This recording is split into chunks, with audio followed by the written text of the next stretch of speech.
This Airsoft GI-TV episode is brought to you in part by G&G Armament, Echo One USA, and TSD Airsoft. Hello and welcome back to Airsoft GI-TV. You guys have been begging us, you've been pleading with us to open up the Magpul Masada. And we were kind of curious too. So I asked Frank if he could open up the sample so we could take a peek inside, and he said, sure.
Alright, Frank, it took you all of about 4 minutes to get to the gearbox. Can you tell us a bit about this disassembly process? Yeah, the disassembly was pretty simple. I mean, everything pretty much came apart.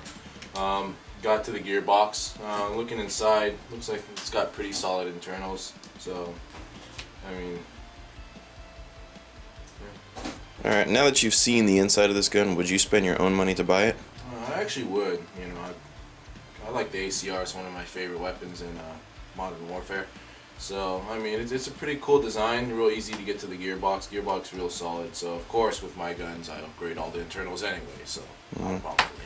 Alright, thanks a lot, Frank.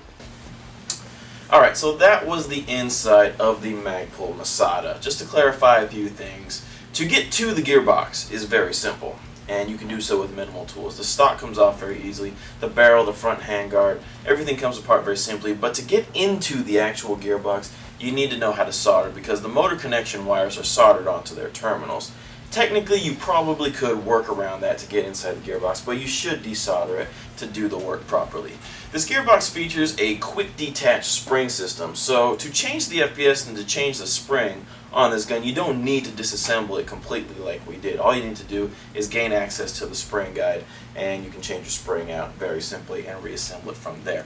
Inside the gearbox, we found steel gears, a clear polycarb piston head with 2 ports on it, an electronic trigger switch, and 8mm ball bearings and bushings. The sector gear and the spur gear had solid bushings, but the bevel gear had an 8mm ball bearing on both sides of the fulcrums. I have to reiterate that this is a pre-production sample. The final product may vary, although probably not very much. Speaking of the final product, we still don't know when it's coming out or how much it's going to cost, but keep watching GI-TV. When we know, you'll know. This public service announcement is brought to you by Airsoft GI and Condor Outdoor. What's up, GI-TV? This is just a quick reminder to always have fun when you're playing Airsoft, but be safe, use common sense, and always follow the law. Don't take your Airsoft guns out in public, especially not to school. You don't want to be the one that gets Airsoft banned for everybody now, do you? Airsoft GI-TV is brought to you in part by Sistema, Magpul Airsoft, and JBU Airsoft.